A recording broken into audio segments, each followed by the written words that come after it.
and we're back with our uh, episode 8, chapter 8 of our playthrough through Mother 3. What is the name of this chapter called? I don't know if this one gets a name. I kind of, Just New Pork City? yeah, I mean, that is where we're headed, and we're going for the last needle. But I don't think there's ever a point where it like shows the chapter title. Oh wait, it does. It says all things. Is that what it's called? All things? This is definitely something that we should have looked up. Hold on. Before. Chapter 8, Mother 3 name. Yeah, All Things. All things. And it has like ellipses after it, right? It's I assume it's like the first half of the saying all things must end, or something along those lines. But I'm not. It's very obscure, like what the point of the title is. So Yes. Oh, and as we'll find out, there's a lot of vagueness in the ending of this game. But we'll touch on that in a little bit, I guess. So, um, last time we used the waters of time so that we could get to the through the thicket that was encasing the temple. We pulled the needle. Uh, Kumatara learned Starstorm. yeah, Did Lucas learn anything? I forget. Did he learn love like Omega or something like that? I think we must have learned it by now. Although I've got to say I never used that one. Yeah, me neither. Too much. Um, and so as we exit the temple, there's a very long stretch limousine waiting for us and a chauffeur calling us Master Lucas, um, and says that we need to go to New Pork City. We don't have the option to say no. If you say no, he basically forces you to get in the car. So um, Correct. you're basically kidnapped. There's some comedy that ensues with the chauffeur having to walk along this comedically long stretch limousine. And if you're wondering Right. how this stretch limousine got to the top of a mountain, it's because it flies. It's so cool. Yeah, reminded me of Back to the Future. Ah, man. Yeah, and inside of it is bigger than outside. Like as big as it looks from outside, it's much larger on the inside of it. Which I think is, it's a thing. Like the TARDIS in Doctor Who would be a good example of that. But it's really like a thing in all RPGs. It's kind of like baked in to the way that the world is represented. Like places you can go in are never like actually the size that they are. Yeah, They're sort of like placeholders, and then you go in, and then it's a whole other map, right? And so this kind of just like really brings that to the forefront. And it's the first of number of like toy-like or game-like scenarios that we're gonna encounter, where it's like if you check on the blackjack table or whatever, um, it's like it looks like you could play it, but you can't. right. And that happens over and over throughout this segment of the game, which I thought was fun, Yeah, amusing.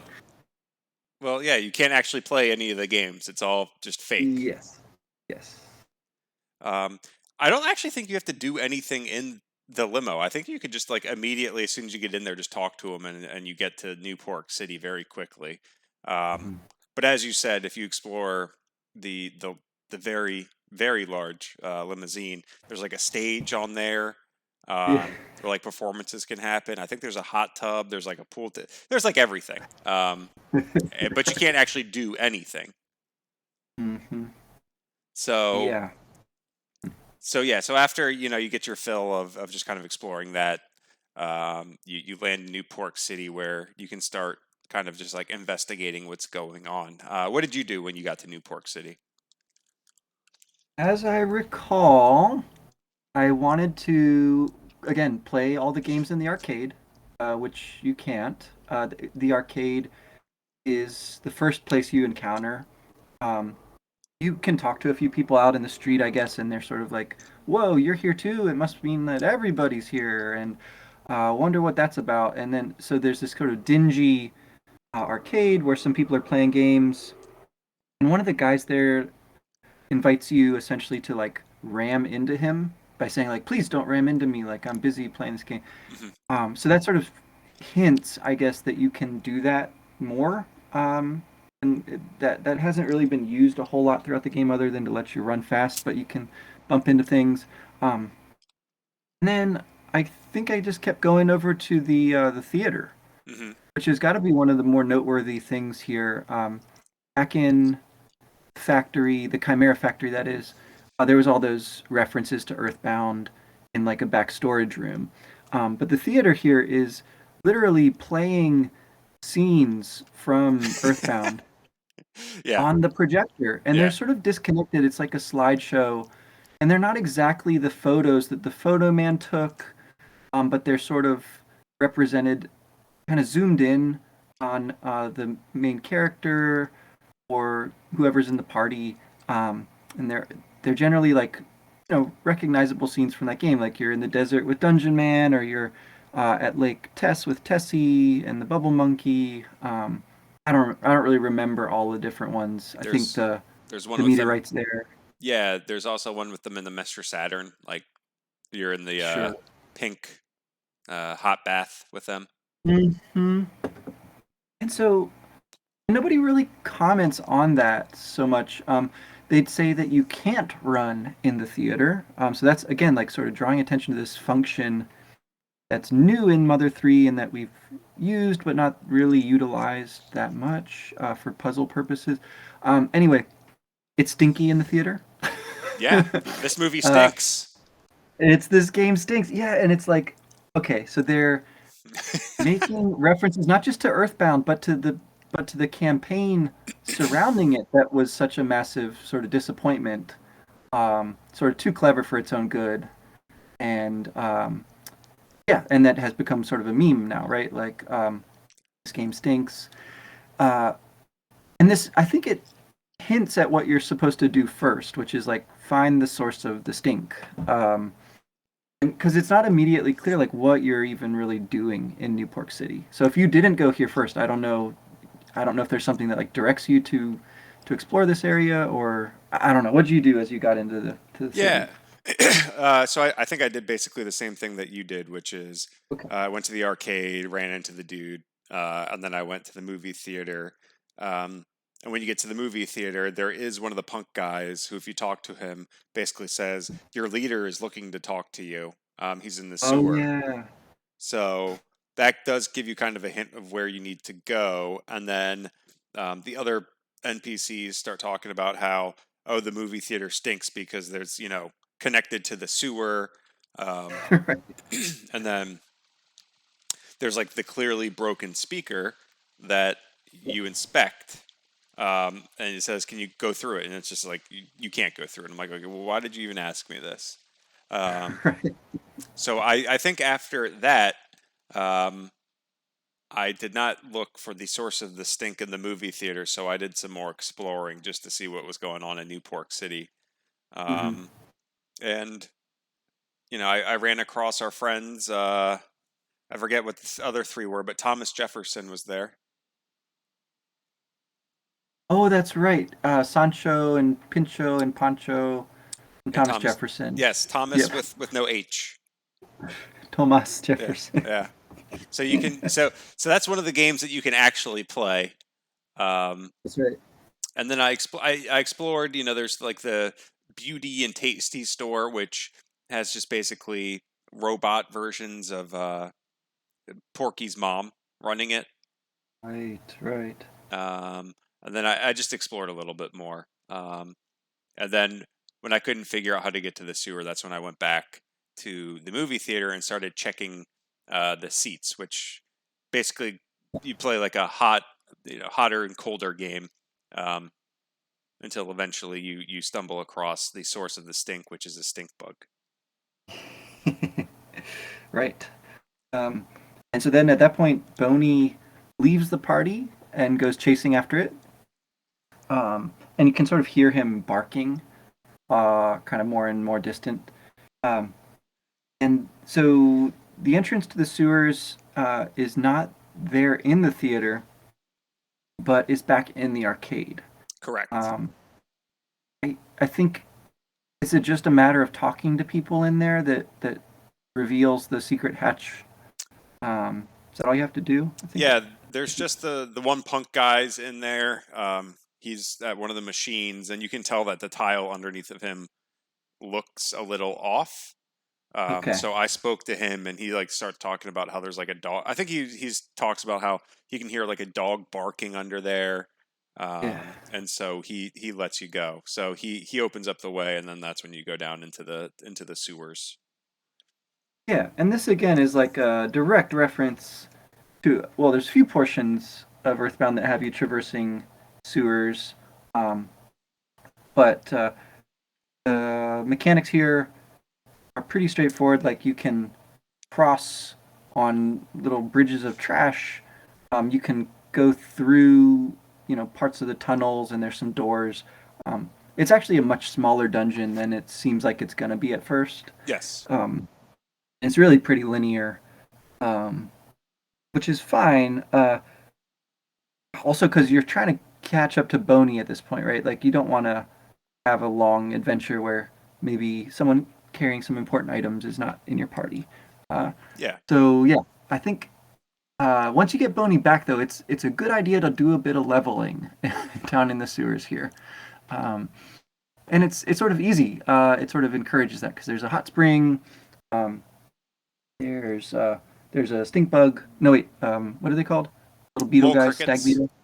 Bold cricket. That's it. Yeah, selling some good items.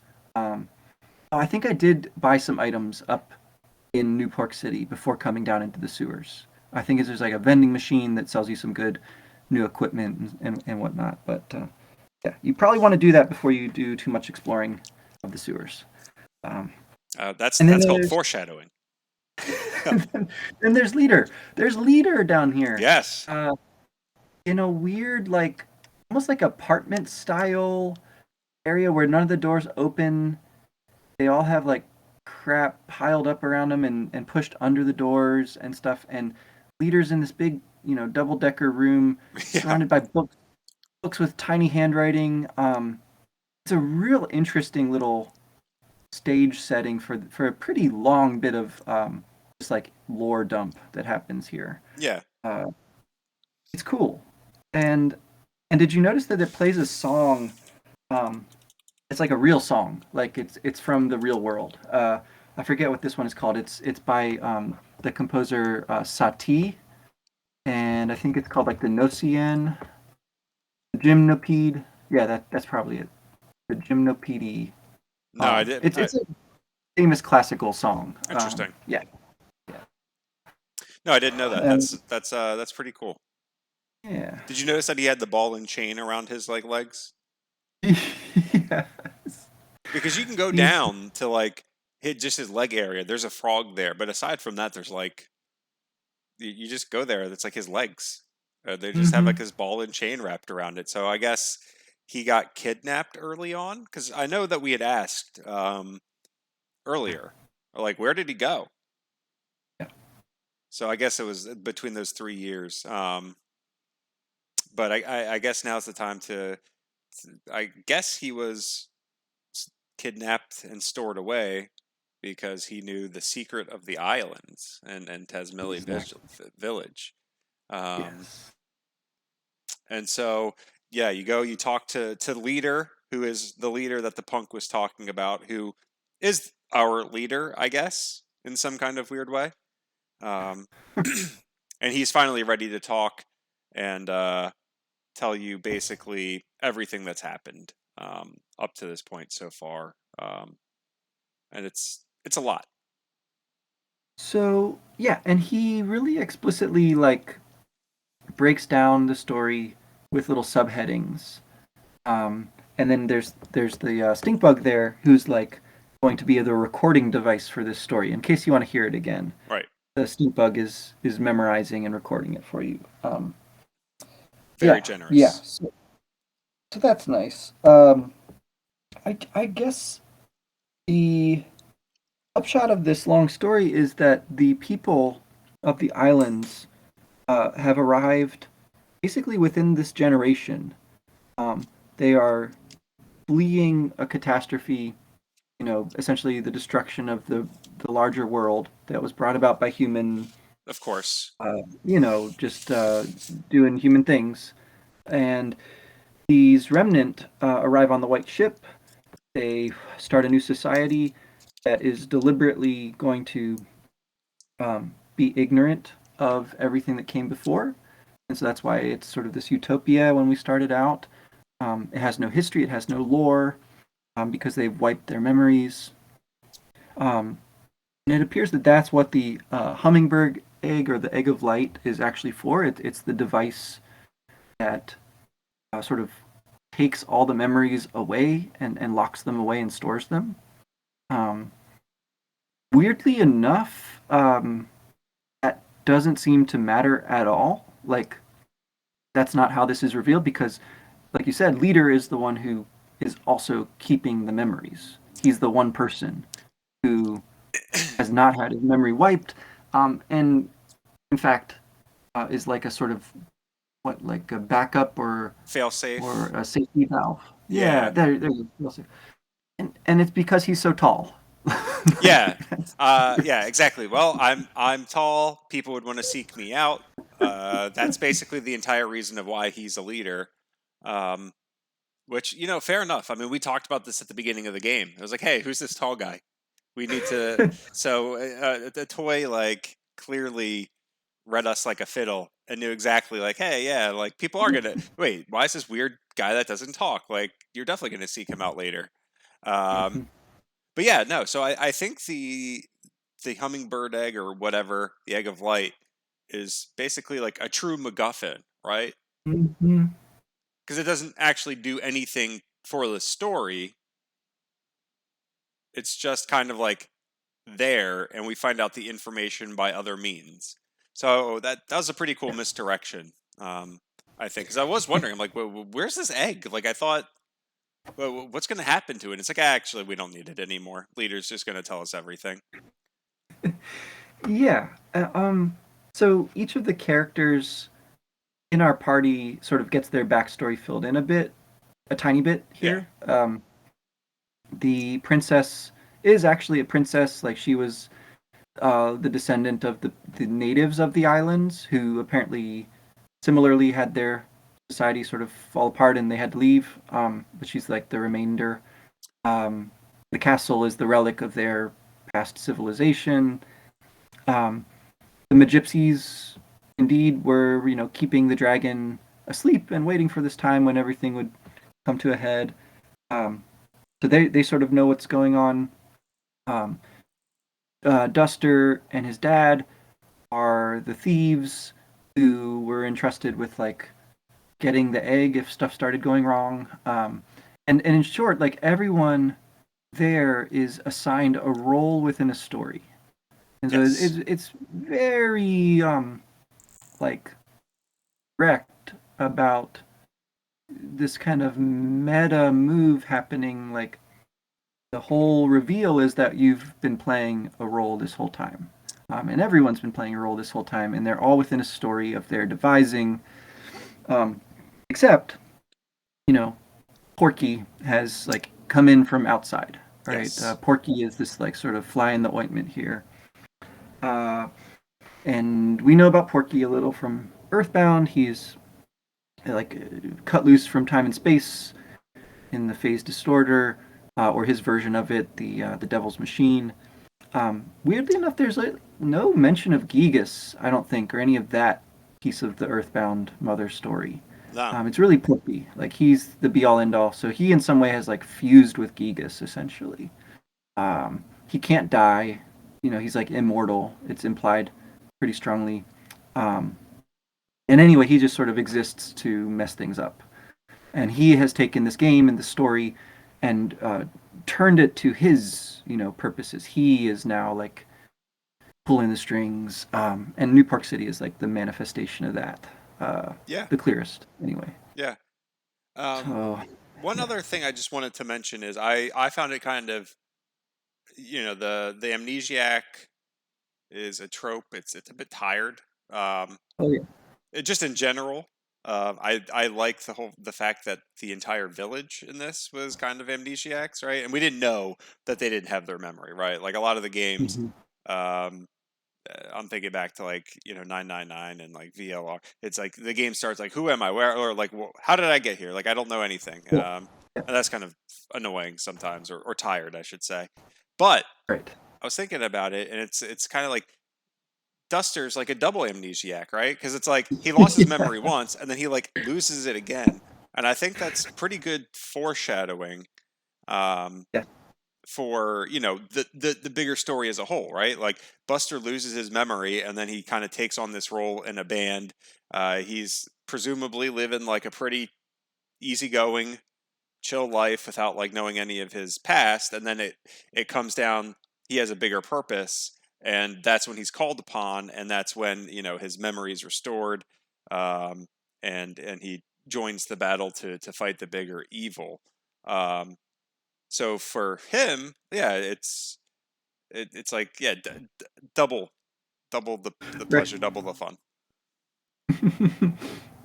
Right. Right. Yeah, and I like how Leader, by being silent at first, is kind of like a silent protagonist. Right. He's the one person who does know what's going on. So it's just, yeah, like you said, a really interesting inversion where um everyone is amnesiac and Duster doubly so. Right, And right. then there's this one sort of random character who turns out, has known everything all along, and is the quote unquote leader. Really clever device for hiding his true identity, for calling him leader without the spelling. I don't know. Anyway, so he says something about ringing the bell Yeah, also here. Like that was sort of the moment, right, when he was like breaking character, so to speak, like revealing the truth. I think it's conspicuous that Flint and Lucas's immediate family are not mentioned particularly or singled out, or like explained any further. Um, so again, we're left to like wonder like what's the deal with Flint? How much does he actually know? He's got the Franklin badge, of course, in a kind of disguised form, and yeah, he seems like pretty powerful and mysterious. But anyway, he's still missing. He's like the one person who's not in Newport City, as far as we know. yeah. So we basically, I guess, leader kind of gives us our task. We have to go and defeat Porky. Does he actually say that explicitly? He says that it's up to us to pull the final needle, right? It's Right, like right, right, that's right. kind of the thing we can do uniquely. And as long as we are the ones who pull the final needle, everything should be fine, right? Yes. Right. But Okay. yeah, it's like I don't know how I overlooked that or I forgot that, but yes. there's the dragon, yeah. Yeah. Yeah. Of course. Of course. Like I mean, oh, what propelled the story further? Of course, there's the seventh needle. Um, Yes.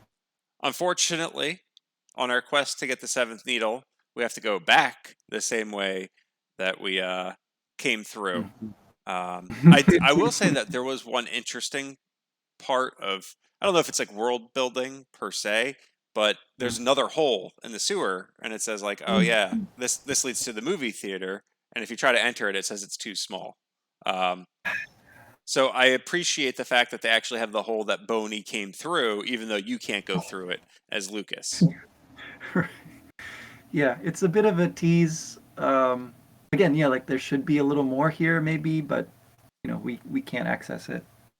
Um, Uh, but so as as we're going along our way trying to get out of the sewer, who pops up but our boy Facade, and he's oh my hornier than gosh. ever. Sure is. Uh, Uh, he's Miracle Facade this time. yes, He has many horns.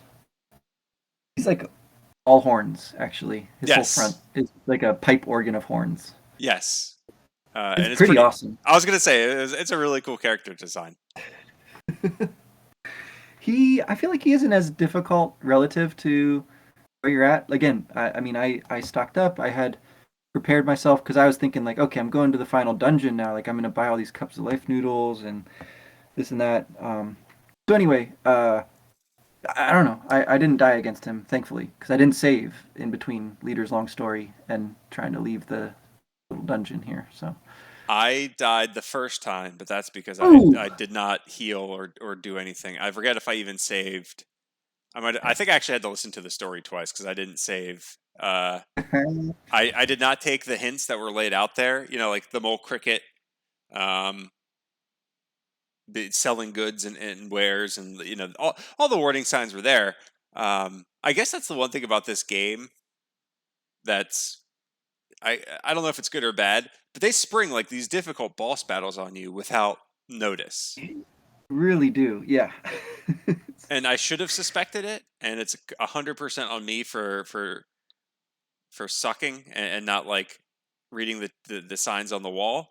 But yeah, I got Yeah, rocked the first time. yeah, yeah. So I don't know. The battle has kind of two stages. At the first stage, he can one shot you with the brilliant or dazzling light, which is not cool. Um, so that happened to one of my characters, but fortunately they had some laser and lipstick in their inventory, so they got back up. Um, and then once you hit him enough times, his facade, breaks. His horns all fall off, Yep. and then he gets really mad, and I guess his offense probably goes up or whatever. But I don't think he can use that dazzling light anymore, so that's good. Yeah. And then you just kind of wear him down. He's using like very powerful psi though. He's using like Omega level fire and ice and lightning. And so that's kind of scary. But by now you should have a life up Omega, and that Yep. makes things a lot easier. Yep. I want to say, Yeah. um, No, indeed. tremendously helpful. One thing we forgot to say about Leader and what he tells us, it's basically that the last Magypsy is Locria. I think that's how you pronounce it. Yes, And that's the one yes, that has, I guess, betrayed the other Magypsies. yes. This probably related to Facade. I don't think it's heavily implied, but anyway. Um, but yeah, so yeah, you go through the first phase of the battle, and then all of his horns gets knocked off. He gets angry, which, to be fair, I'd be angry too if I did that much cosmetic surgery and that kind of stuff, and then it just gets knocked off by these four people who've just been constantly like gumming up the works and foiling my plans. Yeah, yeah. I don't know. So I followed the interpreter after the battle ends. Facade dramatically sort of like falls back into the sewer water. Um, and then the interpreter goes off and is like, I'm just gonna leave now. Please don't follow me. Yeah, Um, and that's when I discovered that hole that you mentioned, right. um, leading away, which I don't think she could fit through either. So it's really unclear to me what happens to the interpreter. And I really wanted her to be like more of a character. Uh, but no, I mean that's pretty much it. Yeah, like you said, when we get higher in the tower, we're gonna find the remains, the razor and lipstick of the final Magypsy, and there's also like bananas scattered all around, right? Right. So it's heavily implied. Uh, there's even a little mouse there that's like, this Magypsy was like mean to others, but they were always nice to me. Um, anyway, yeah. So we kill essentially the traitor Magypsy without really knowing it. Well, that's okay. Um, So the reason why I was thinking Facade might not be the Magypsy is because Leader says you haven't seen the last Magypsy yet. Um, mm, and I guess how would Leader know if you had seen him, per se? But so that was the only thing that was giving me pause, and then I started looking it up, and I'm like, wait, I I just kind of took it as a fact that Facade and Locria were one and the same. Um, but then as yeah. I was looking up for confirmation. They said, "Oh no, it's like there's no it's not confirmed. It's just heavily implied." I'm like, "Oh okay, all right." So, Mm. but yes, Yeah, no, that's fair. I gotta say it's confusing to me because I thought the Magypsies were immortal, right? Like yes, they only disappear when the needle they guard is pulled. So I don't see how the razor and lipstick can be there. Well, I guess in some form the razor and lipstick exist outside the Magypsy. It just happens that all the others left them as mementos, but that this one we can grab and Facade's down there. Locria is down there somewhere embodied until the final needles. I don't know. Anyway, yeah, it's a little muddled for me. but yeah. Gotcha. So I'm glad that you brought that up because I was confused too. I'm like, wait, so we killed Facade? I thought he was immortal. But maybe it's just you can live an entire life, or you're not going to die of like natural causes, Uh huh. but you're still like susceptible to being injured, and it's just the other Magypsies were just chill and no one ever bothered them. That makes sense. Yeah. So that's my headcanon at least. Um, But yeah, so we get out of the sewer. I forget if there's any. Oh, did you fight the statue? So I tried. I didn't know how to get it to fight me. But I took that you could because there's a guy there who says basically it beat some people up. Um, yeah, no, I did not fight it. So the statue, I think it's after you get out of the sewer. If you go and talk to it a couple of times, you'll get into a battle, and it Hmm. has a ridiculous amount of life, like Hmm. 99,999 or something like that. Uh, but there's an item that you can buy that you can use against him, and it lowers his. It's the New Year's Eve bomb, Oh, cool. and you use it against him, and it brings his HP down to one, and then you can kill it like in one turn. And all you get is the fourth trivia card. So it's not, and experience and Um, money. sure. As an aside, That's interesting. did you use the trivia cards at all during the game? I tried to use them on I feel like the facade battle when I was like about to lose. I was like, all right, let's try this. Yeah, It didn't do anything. yeah, I don't know. No, basically no. they're pretty useless. uh, so the Porky statue, yes, that's like an optional boss. Yeah, Um, I feel like there's probably some other stuff hidden around that I did not find. Um, I like that there's so many kind of references um, with Porky's mom in the store there. There's something about like the mole crickets trying to go into business with Jackie and hmm like working on a deal with him. Like I don't know, I couldn't actually get that to proceed any further though. Um, yeah, yeah. yeah, me neither. Uh, and I'd never tried the um, New Year's Eve bomb, but I did stock up on super bombs. Um, basically, like filled out my inventory at this point to go into new Empire Pork build, whatever it's called, the big building. Yeah, and I think that was probably very good planning because those would Yeah. help a lot.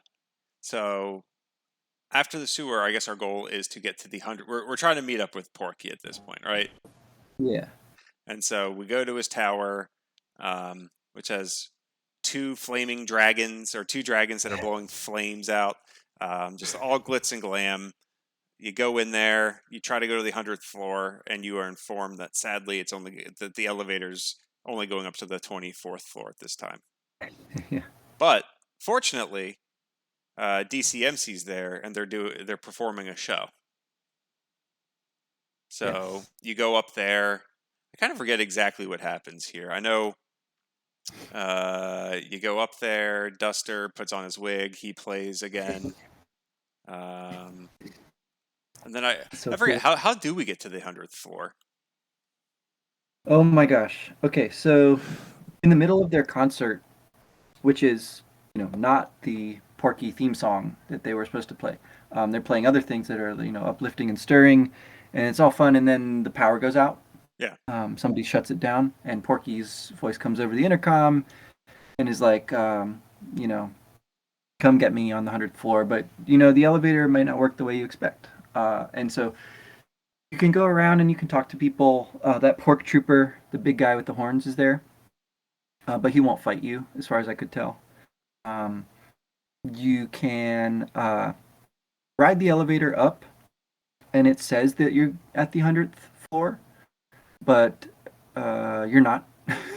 yeah, What I found interesting here, so I think um, similar thing happens in a game like Final Fantasy VII, the original anyway. There's an elevator that goes up the Shinra Tower, yeah.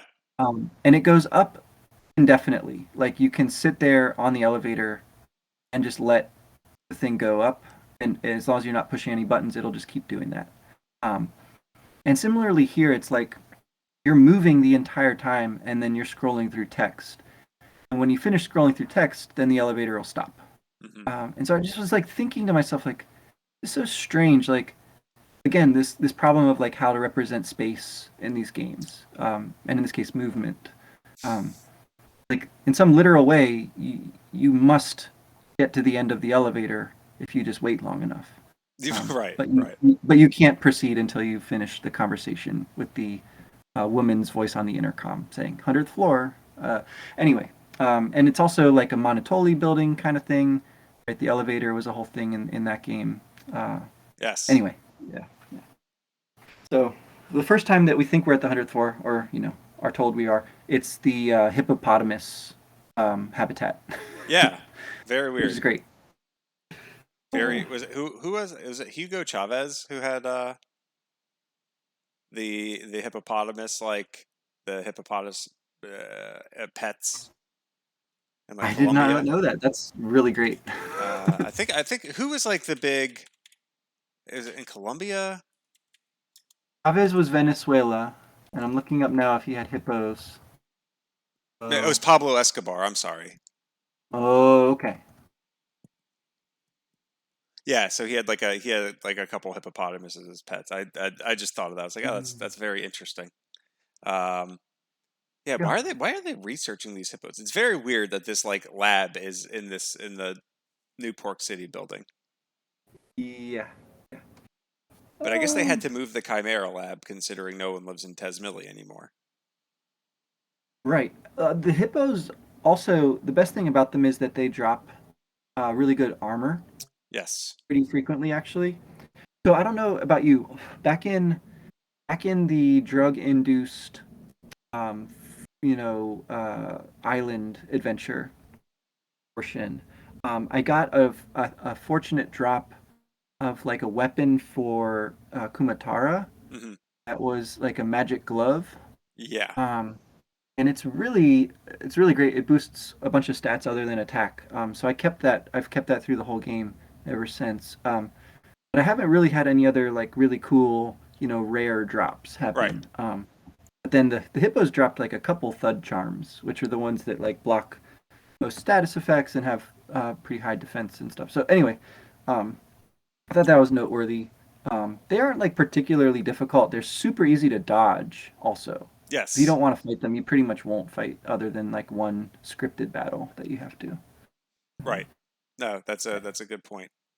I was trying to say. I think I do you find a thud charm anywhere or is the only way to get that from a hippo? There's one. It's in the digging mini game. There's one in that Right, too. right, right, right, right. Yeah. Okay, so that's where I did not get any lucky drops from the hippos. Okay. Um, but yeah, so you have to fight the one hippo and you just kind of go through a bunch of different rooms until eventually you get to Master Porky's room. Correct? Yeah. Um. My gosh. Yeah. There's quite a few stages here.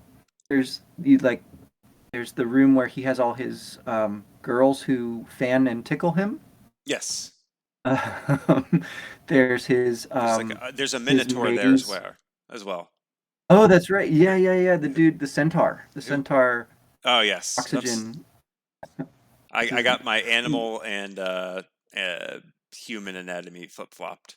You're right. It was centaur. and He he'll looks give you a kiss for old time's sake. yes.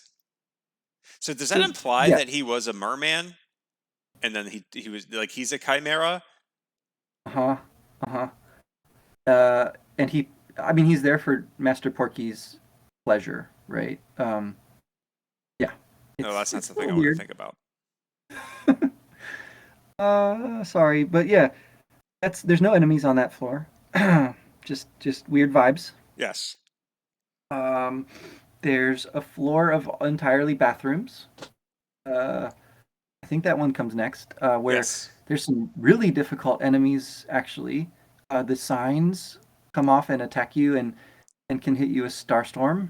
And then there's also the red Chimera in one of the bathrooms. Yes. So that, kills you in one hit if you go in there and it eats you. Yeah, well Um, that's why I texted you yesterday, be careful. But I was not. I got eaten. so did I.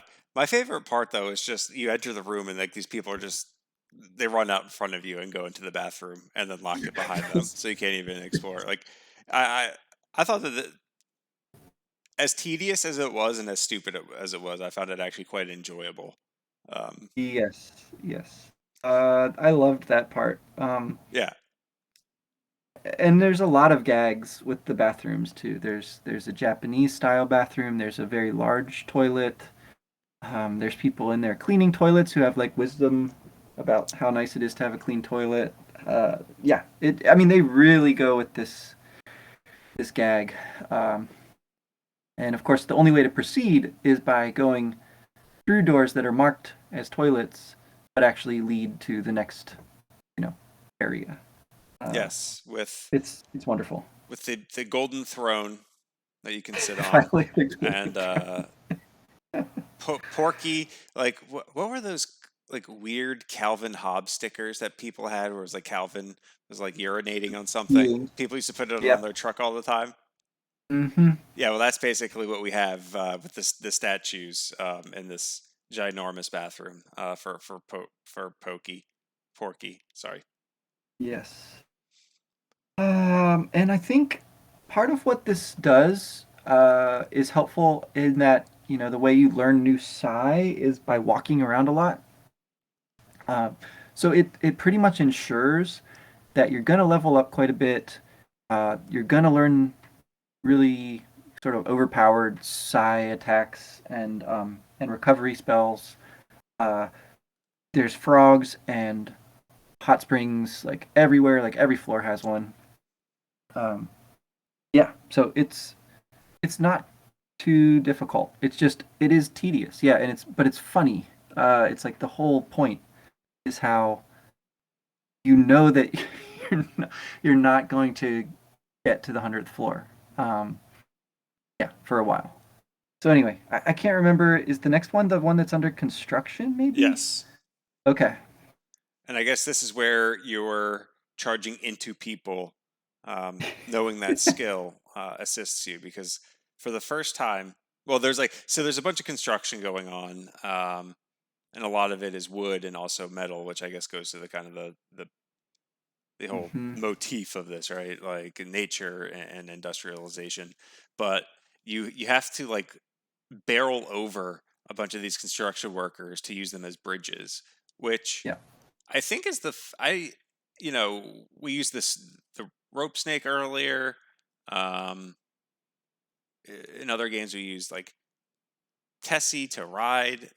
This is like the first time that like a human body has been used, like to build a Hmm. bridge, right, or to help you progress the game, um, Yeah.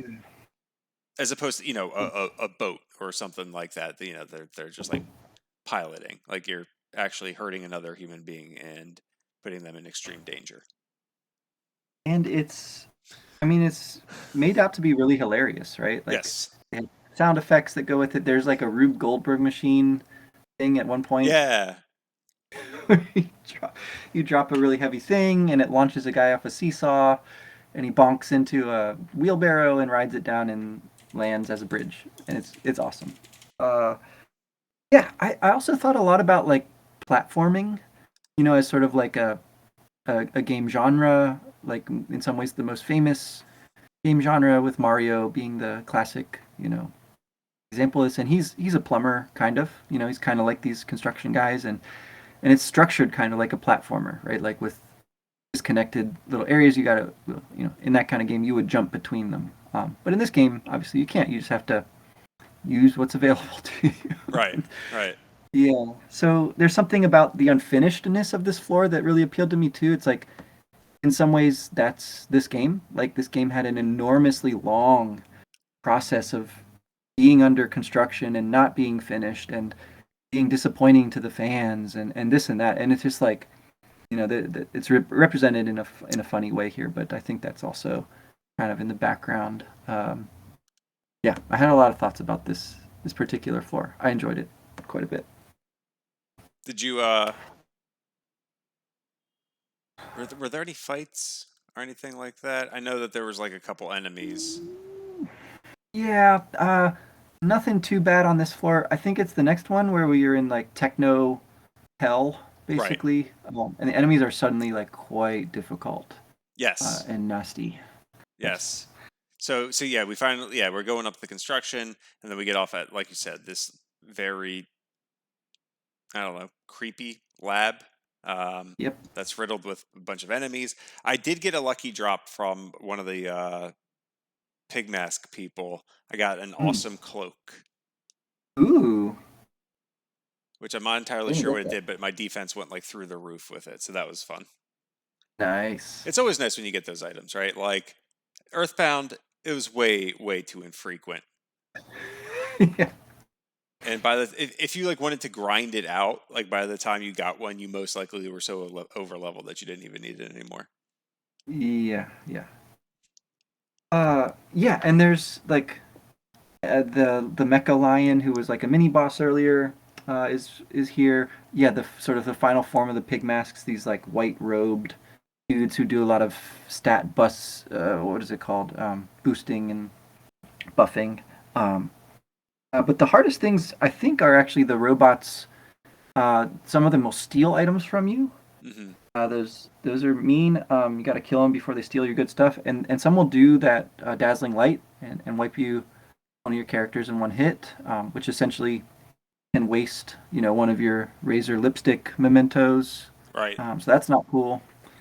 Yeah, I don't know. I just found that this was kind of again like encouraging you to dash into the backs of enemies to get first hits, and so they don't gang up on you in groups. And it's Hmm. not too hard to do that. It like you can disable the self destruct on the robot if you do that by Oh, attacking from behind. So it's like again like a very simple strategy that makes things quite a bit easier here, and you gain a ton of levels. I learned a skill called refresh around this point, which is super useful, just because of the way that um, guts works in this game with like the scrolling HP meter. If you have, it's essentially like a regen spell, so you gain a little HP each time your turn comes up. Um, it's quite helpful, and it's relatively cheap compared to some of the other healing spells. That was I nice. I don't know. I'm not sure if I ever got refresh. It's great. Huh. If I did, I didn't realize it. That's interesting. I'll have to look into why I didn't get that. Yeah. Um, but yeah, so we go. Eventually, we come across a room with the necessary room with all the people and the capsules and like the different liquids um, that are being kidnapped, I guess. Hmm. Hmm. And they have some animals in there. One of the guys is like upside down, and you can talk to all of these people. Um, I don't know. I don't think that there's anything of note. Well, one of them says spankety spankety, Yes. which is Pokey's sort of final words from Earthbound when he like sends you a letter. Um, they're all being brainwashed, and they are pretty creepy. I don't know. Yeah, it's a thing from all the games, right? Towards the end, you find this room with all the people in pods, Right. um, and they explicitly make the link between this and the hot springs, right? This is like the nice person hot spring, and you go in and it'll make you into a nice person. And I just thought, again, I'm thinking about like what is this game like doing to the player? The hot springs intentionally make you slow down. They make you refreshed. Again, like I just learned this spell called refresh. Anyway, so like this is showing us that there's a really bad version of this. It's in the line with like the happy boxes and the fright bots from earlier in the game, I guess. There's like there's a bad version of what we're doing playing video games, and it's not that different from the good version. Yeah, I'm not sure what the message there is supposed to be, other than you know be careful when you're heading in hot springs. Um, Right. so so there's also a frog in one, which I thought was really Yeah. cool. Yeah. Uh, I wish yeah. I had been keeping track of all the frogs so that I could have like a top 10 like favorite frogs in the game. Um, They all come out in the credits, yeah. or a lot of them do. So yeah, but they're quite fun, quite diverse. These frogs, but there's also like a frog in the very next room, so it's kind of like, Yeah. I thought that was uh, really weird too. yeah. Uh, Anyway, yeah. So after we get through all that mess, we have to climb some more stairs. And then it turns out there's like a game show basically. Um, uh, I, This was dumb. Yeah. Why do you say that? I just didn't um I wasn't in the mood for this. I was like, okay, I'm like all ready to finish this game.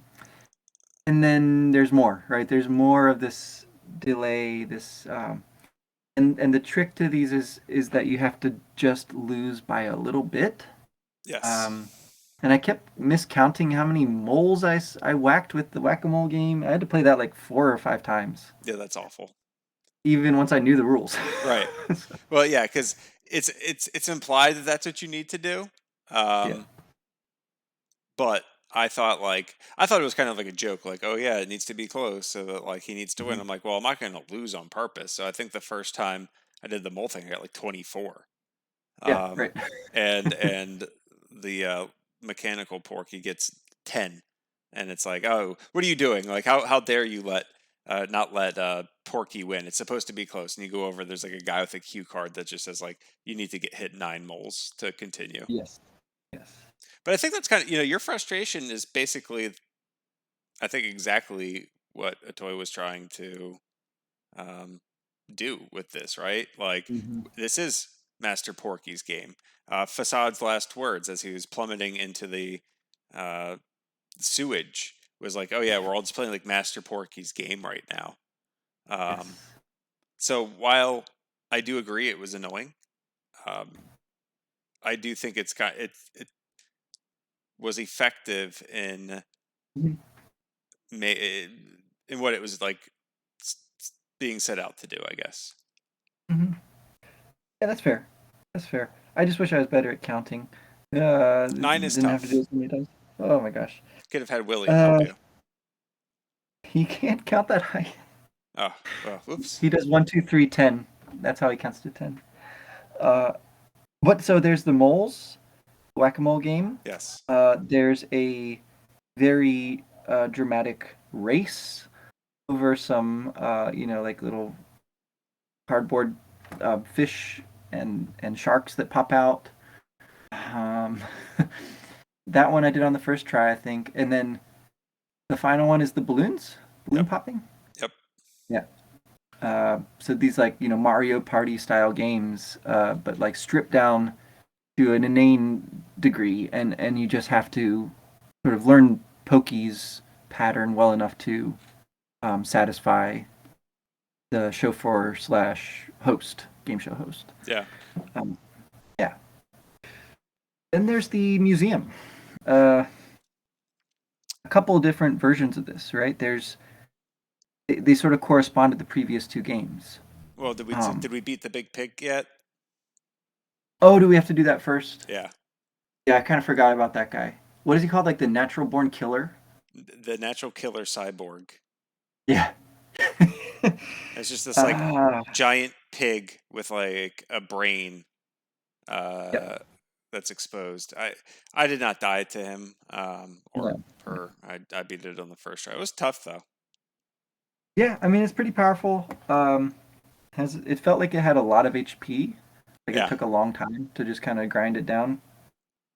Uh, yeah, and again, I was still kind of like saving up all my bombs, so I wasn't going full force on this one. Yeah, I totally forgot about that. It's it's like the throne room that plays the music of Queen Mary from Mother. And it's just like a very long red carpet.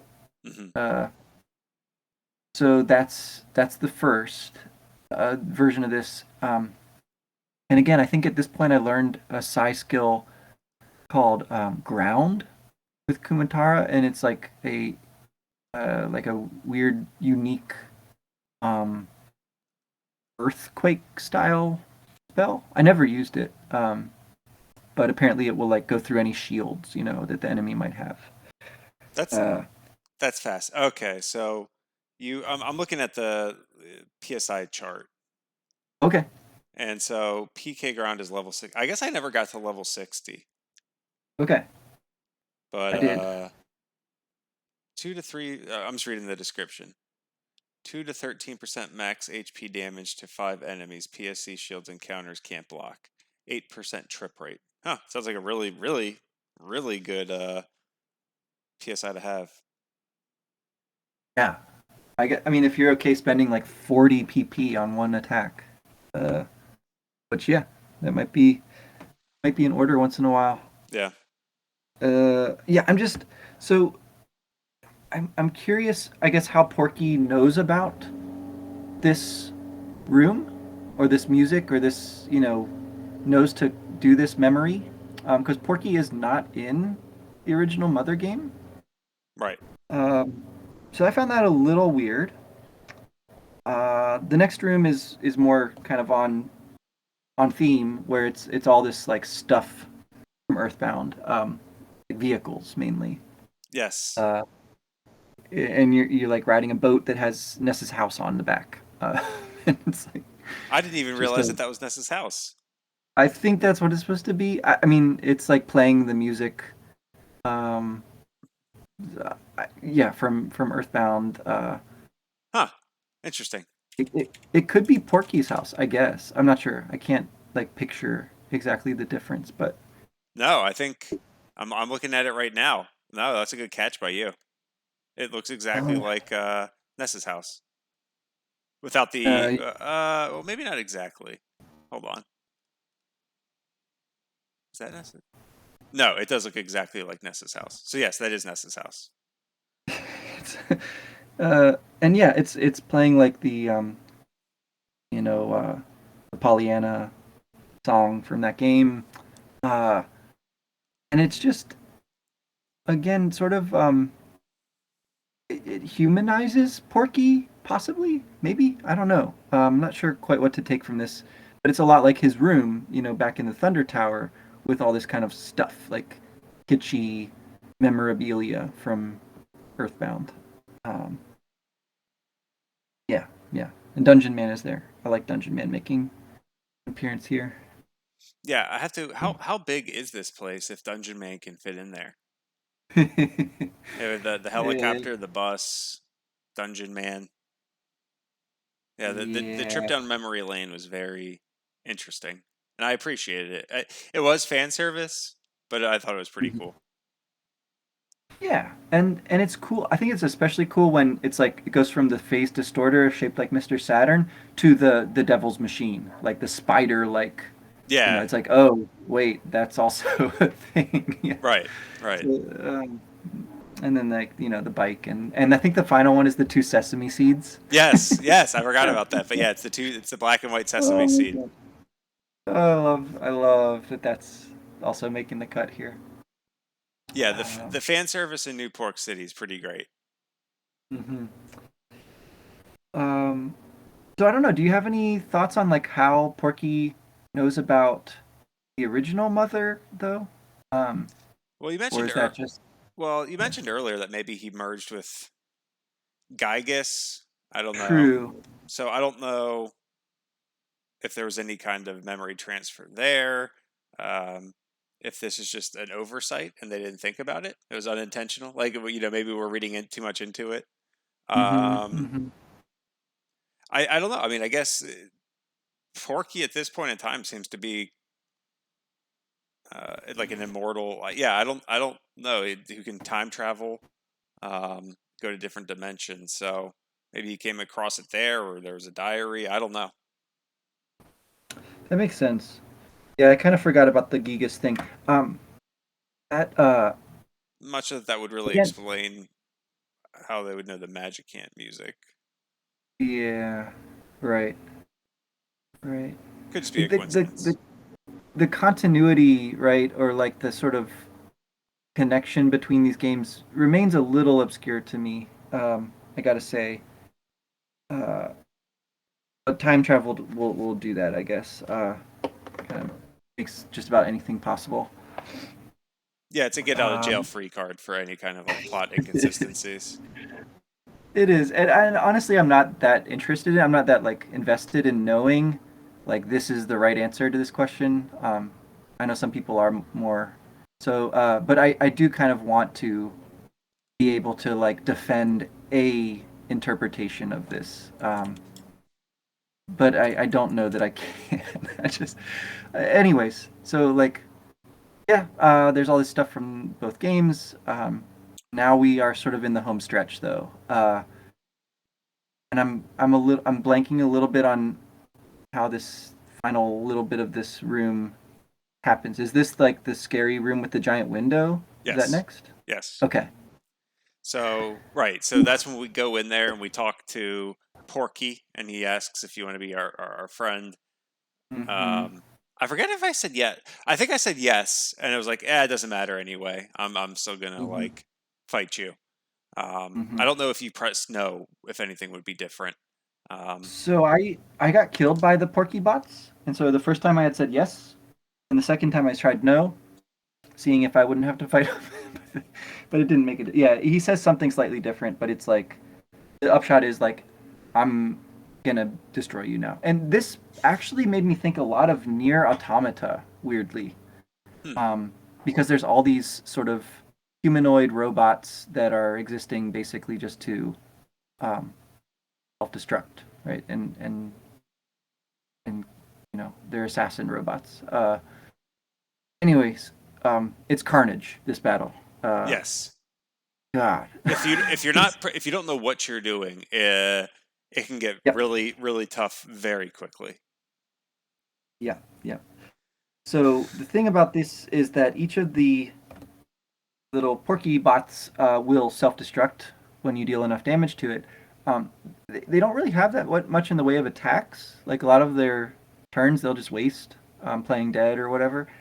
But they can attack you enough that like once they blow up, and if more than one of them blows up in a turn, like you're gonna be in a world of hurt there. And then more keep coming. Right. The battle just goes on and on and on.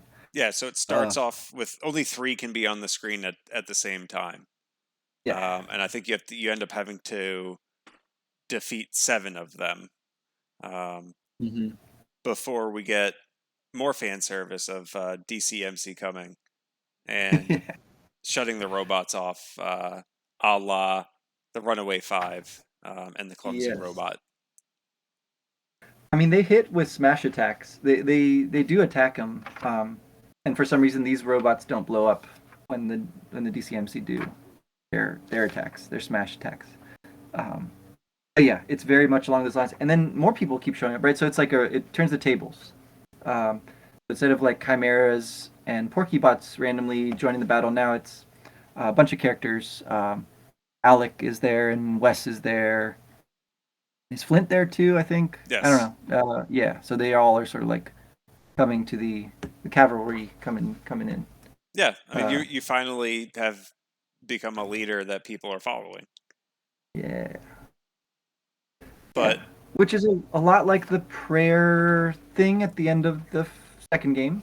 Uh, Kind of along those lines, kind of reaching for that effect.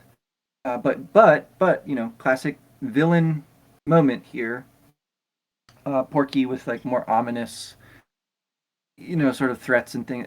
He like triggers the elevator to go down, and it's like a long descent that happens here. Um, yeah, I mean, I kind of expected more sort of like mini bosses at this point. Normally, in RPG games like this, when you're on a long elevator, you'll get attacked by waves of enemies. But no, we just sort of like watch our characters fall for a really long time. yeah, and we end up in a cavern, which ultimately this is where the final needle is. Yes. So you have to traverse through that. Um, you come across Flint. He's already down there, and he Mm-hmm. basically tells you like that you need to go and pull the final needle. One thing I thought was really funny where so there's two different enemies that or two different enemy sprites, and one of them is the octahedron, Mm-hmm. like the diamond kind of shaped thing that I believe that was like Starmen supers and stuff like that in Earthbound. And then there's also this Yeah. like kind of electric looking whatever um, sprite Yeah. that I Yeah. think were like certain robots in the other game. But when you actually get into the battle, like it's literally like a diamond and like a little electric shock. So the Oh, sprites that's actually funny. actually matched like what the enemy looks like. Yeah, that's funny. And these guys are they're kind of a joke. I mean, Yes. again, this is just like free experience if you need to farm. Um, I don't know that you can go back up and buy stuff at this point. That's kind of the one thing. But you could level to the point where you wouldn't need to if you really were stuck. Uh, yeah, yeah, and it's a decent sized like area. You gotta run around a lot. It's very dark, and there's blue and red lightning, and there's like funny weird gunk on the floor that's like makes a funny noise when you run over. It's a cool little bit of final dungeon here. Yeah, I Um, think it's appropriate for um, the circumstances, right? It has a very ominous feel. It feels a lot like I forget what the name of it is, but basically the final dungeon in it feels even scarier than like the final dungeon of Earthbound, in my opinion. yeah, yeah. No, totally agree. Just something about the darkness. Yeah. Um, yeah, and it does a good job of like building up. You know, this is the final needle, and Porky is sort of like still holding back to this point. We've not really seen his true power. Um, we still need to figure out what's going to happen with the Masked Man too, right? Like that's also been kind of withheld for a while now. Um, so at a certain point, you meet Flint. You see his hat like blow away in the wind, Right. and he's kneeling there, and he's like he refuses any help, and he's like, "Go on without me." And I think when you first get down, you can again, there's like a choice point which may not make a difference, but you can say, "Yeah, go ahead," or "No." Like you don't go ahead of us. I'm not sure what happens if you say no. Um, Me but neither. anyway, yeah. Anyway, so he's there. He's like wounded. But this is the point where if you talk to him enough times, he'll say something about his baldness. You have to Really? talk to him a lot. Yeah, yeah. This is one thing that I did see in an interview with Itoi, um, which is like a minor spoiler. Along with that doorknob, the doorknob appears here as well. Yeah, yeah. I forgot about that. And so that the doorknob literally does nothing, right? I don't think it does anything. Yeah, it just keeps popping up. So there's the doorknob, and there's this little bit of dialogue you'll get where Flint will say, like, I can see that you're staring at my bald spot. Yeah, I'm bald as a bean. Uh, what? Saying bald as a bean is like a weird way to say it? Whatever. Like, it's basically the gist of what he says. So it's like this one little weird, funny He's thing that's thrown in there. Yeah. yeah, that's interesting. Yeah, I completely missed that. That's really funny. But so that's like pretty much it. Like, I think there's a final weapon A real for, bat. yeah. Which, you know, Fi- a lot of the items that were being sold in Newport City were fake items, right? right. Right.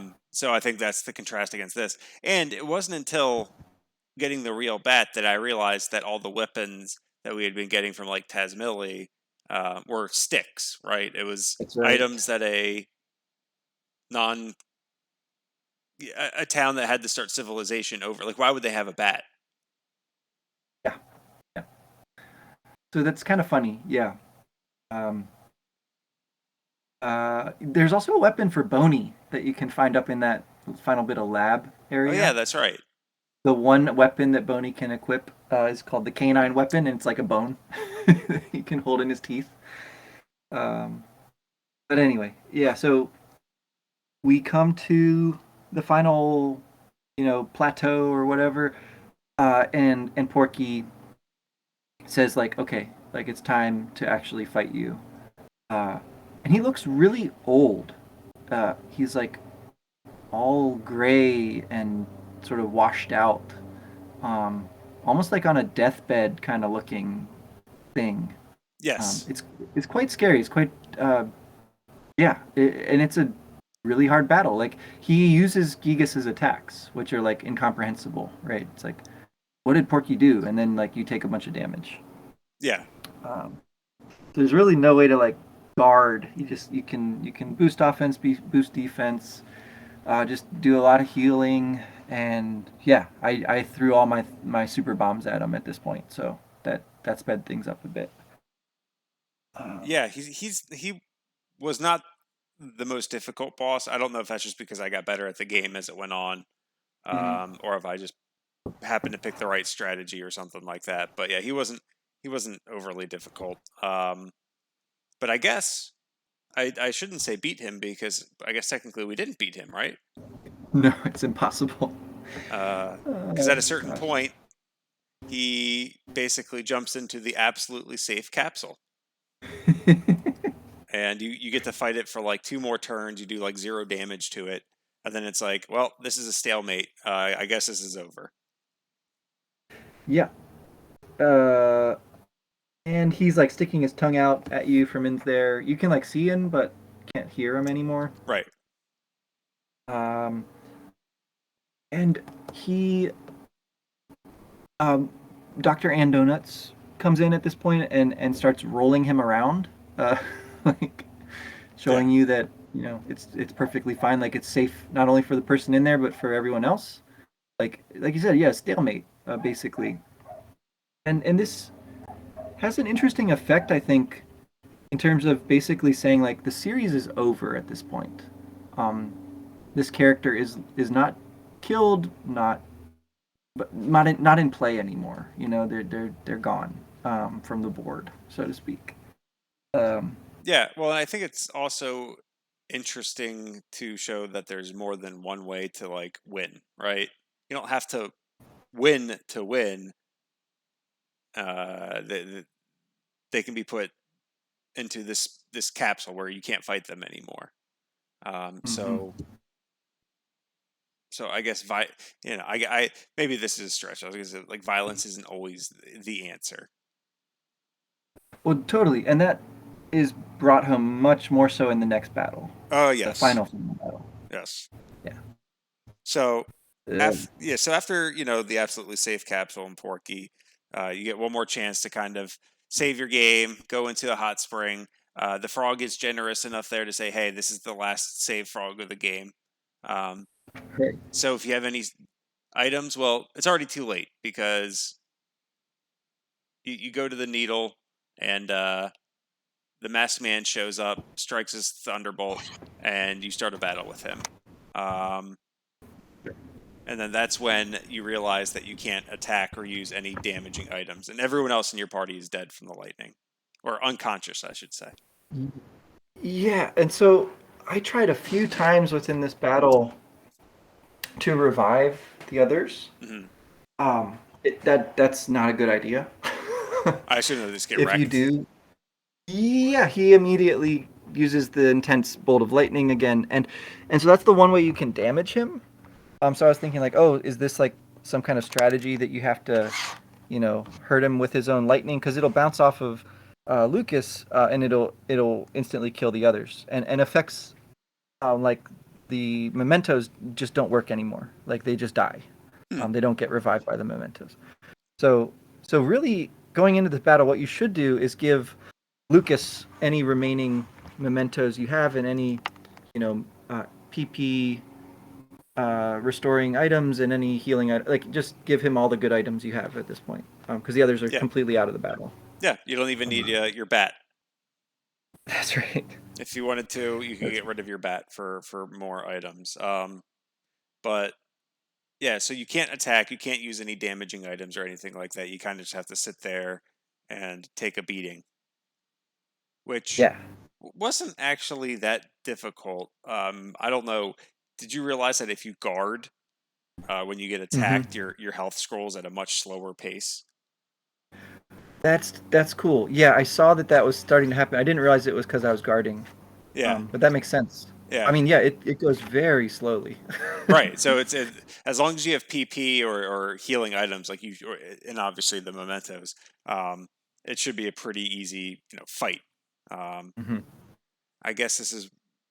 I wonder if this is who's the guy who did Undertale? Toby Fox, yeah. Yeah, I mean this is kind of reminiscent of a pacifist run. Exactly. And that's where I started to wonder if there were multiple endings to this game.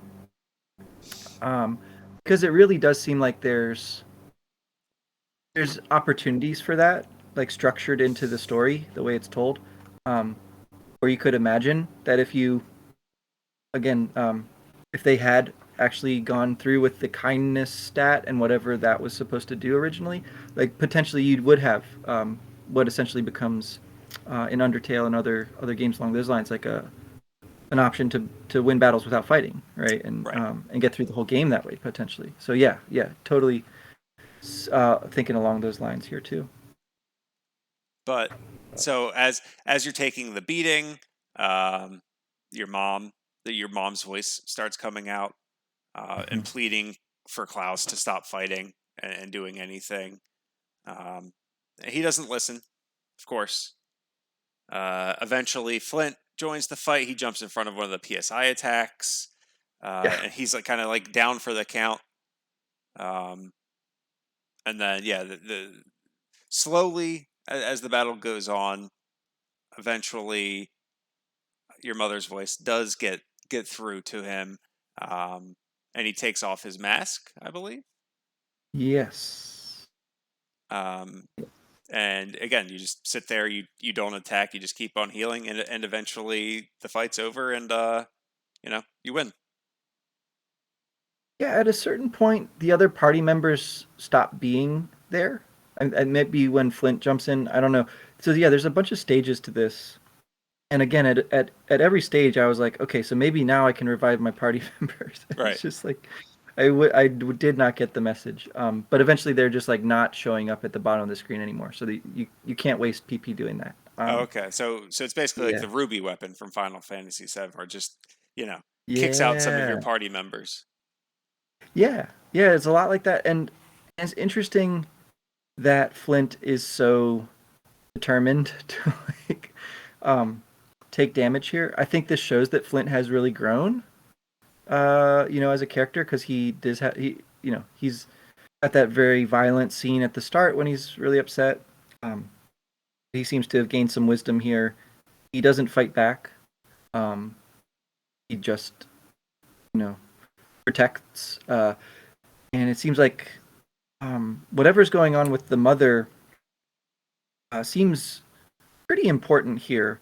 Um as like a final word, poke Porky, his version of immortality, up against whatever it is that's going on with people who sacrifice themselves, right? Like the mother still has some sort of presence, even if just as a voice. Uh, and Porky calls Klaus his son at one point. He says like he's mine now. He has no will of his own, basically. But this sort of proves that that's not the case, which is really a hopeful message, I think, because it's pretty convincing that he's like totally dead for a little while there.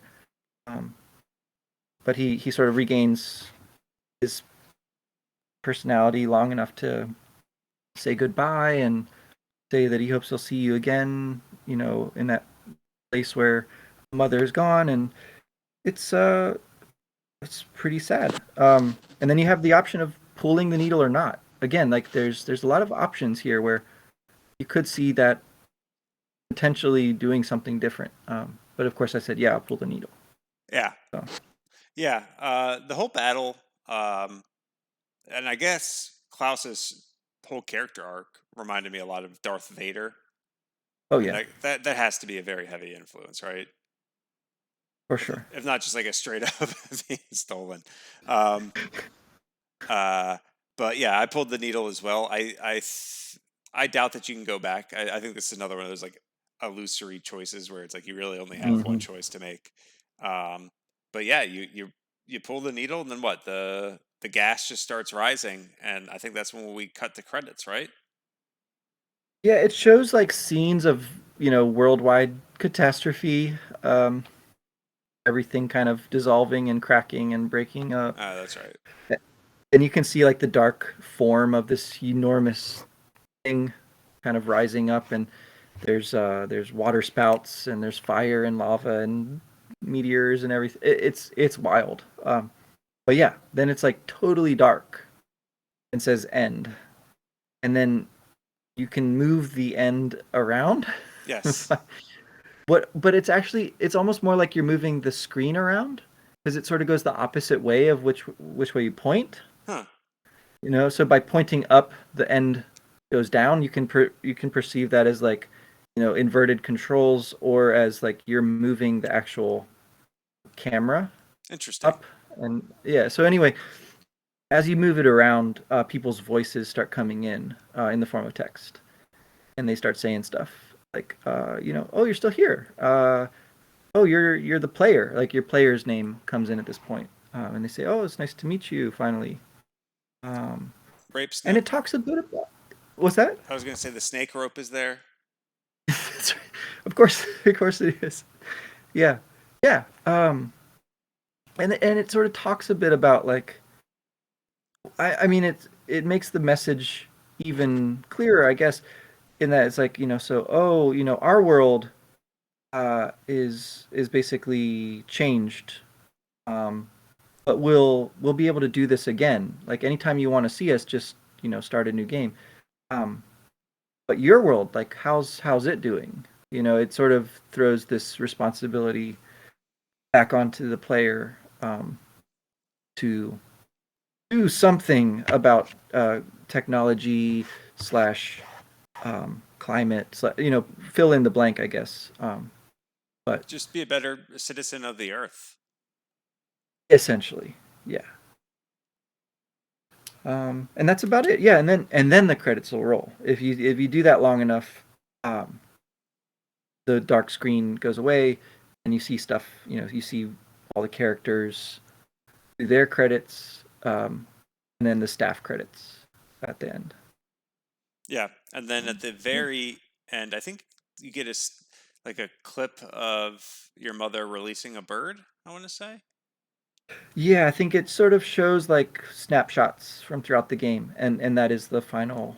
Yeah, I think that's the final one. and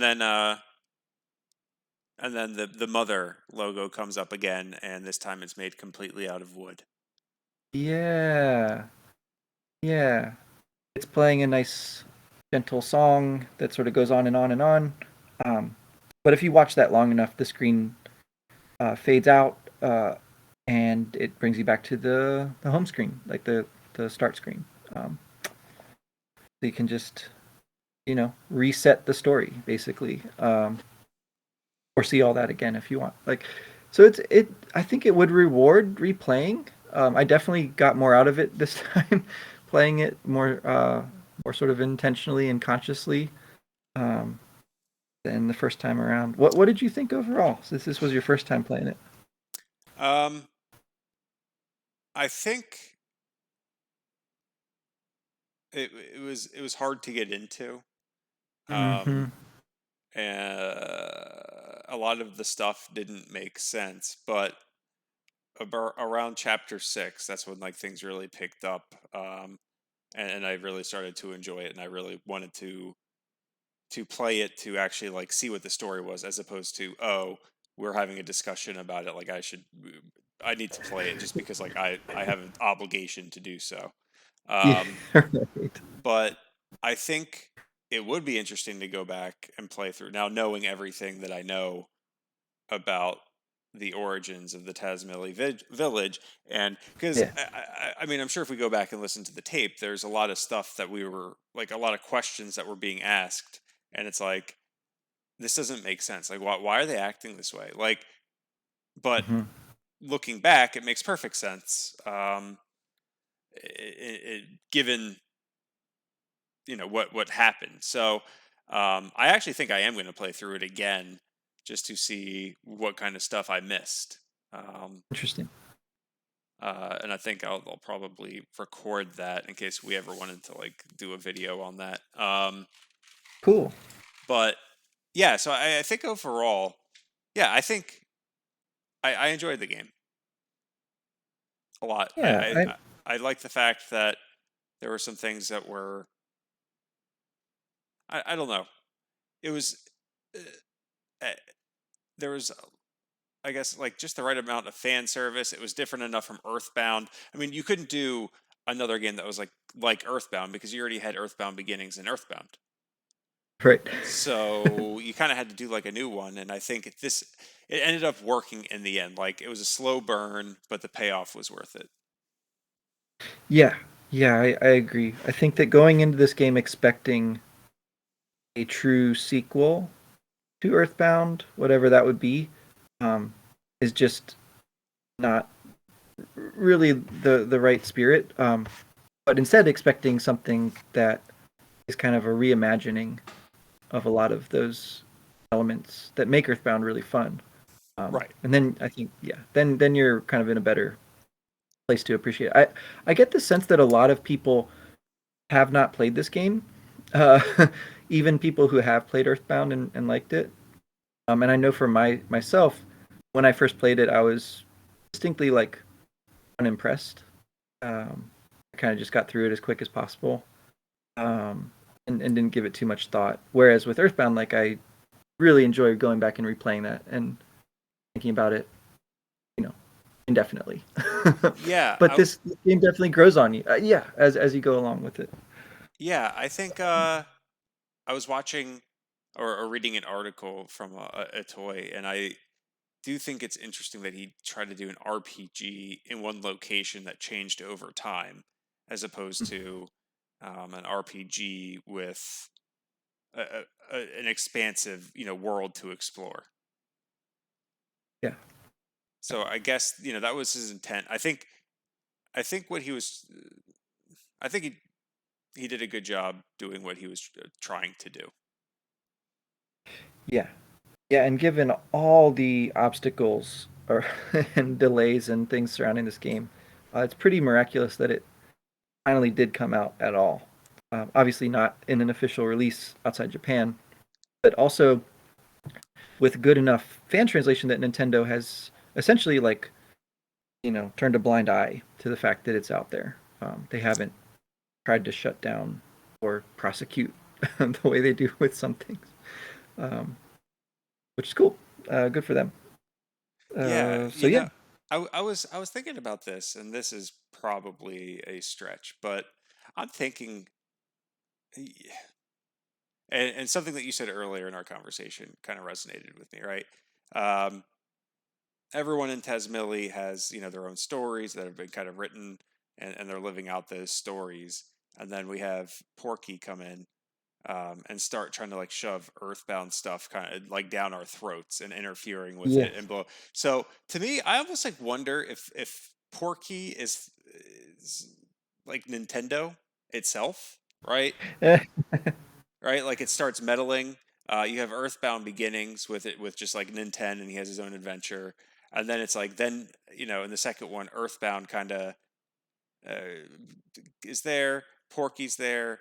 Um, kind of like pushing the game along. I don't know. For some reason, in my head, I was like, I have valid arguments for Porky kind of representing Nintendo, um, Hmm. kind of working alongside, and they're kind of like the greedy corporation and doing all this stuff.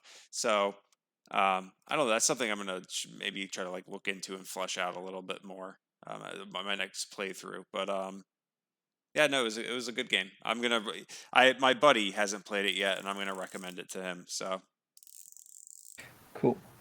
Yeah, I mean, the more people who can experience it, the better. I would say it is super interesting to think about the circumstances surrounding it. Yeah, including Nintendo's relationship to Toy and his company and the other developers that are involved, the HAL laboratories, yeah, um, and the fans, right? I mean, the you can't really talk about Earthbound and the series outside of the fan, like the rabid fan base um, that clamor for decades to have this game released, yeah. um, and they haven't gone.